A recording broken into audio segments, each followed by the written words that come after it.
دوستانو که زموږ چینل کې نوی زموږ چینل در سره لایک او در سره شیر او در سره سبسکرایب وکړئ تر څو چې هره ویډیو مونږ اپلوډ د تاسو پورې په وخت در ورسیږي. او که د زموږ د فیسبوک په پیج باندې نوی زموږ فیسبوک پیج در سره سبسکرایب او لایک او که شیر کوئ به د شیر بټن باندې علیکم ورحمت الله وبرکاتو. امید لرم چې ټول به راته روغ او جوړ وای او د صحت کلی کې به نغښتي وای. ګرانو ملګرو زه یوې نوې ویډیو سره درته غلی ویډیو دا ده چې مونږ څنګه کولی شو چې د فیسبوک پیج جوړ کړو، یعنې د فیسبوک صفحه جوړه کړو.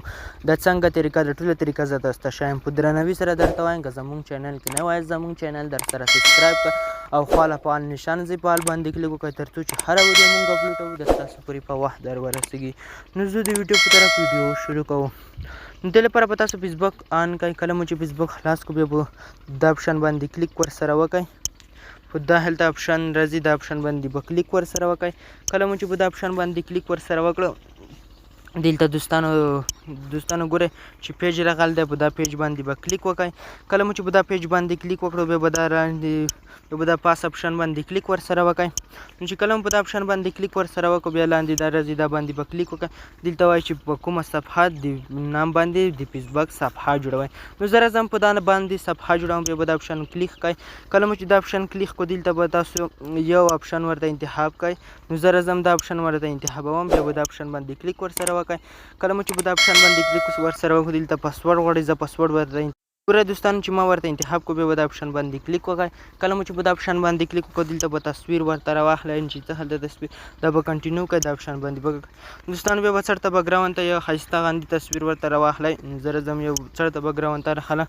نو بیا به دا اپشن باندې کلیک ورسره وکړئ تر څو چې زموږ د فیسبوک پیج جوړ شي.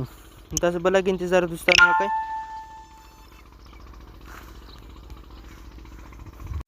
نو وګورئ دوستانو چې زموږ د فیسبوک پیج جوړ شي. وګورئ دوستانو نو دې نه ډېر وړاندې چې مونږ څنګه کولی شو چې ویډیو اپلوډ کړو دا به فیسبوک به آن کړئ، پیج به آن کړئ. کله مو چې فیسبوک پیج آن کړو دلته بیا به دوستانو دا اپشن راځي دا هلته اپشن دې څخه تاسو په اسانۍ سره ویډیو بیا اپلوډ کولی شئ.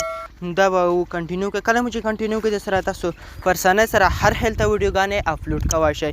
نو زه راځم تاسو ته بله طریقه کې ښایم. کله چې تاسو ملګري قبول کوئ نو دا اپشن باندې به کلیک ورسره وکړئ. کله مو چې په دا اپشن باندې کلیک ورسره وکړو داسې فیسبوک څومره فعال ملګر دی دا به قبول شي. نو دا وه زموږ د پیج ویډیو. که دا ویډیو مو خوښه شوې د خپل دوستانو سره ضرور شیر کړئ او که لایک کړی مو نه وي در سره لایک کړئ تر څو چې هره ویډیو مونږ اپلوډوو د تاسو پورې په وخت در ورسیږي. نو هیڅ شی به هسې حد دلا پما.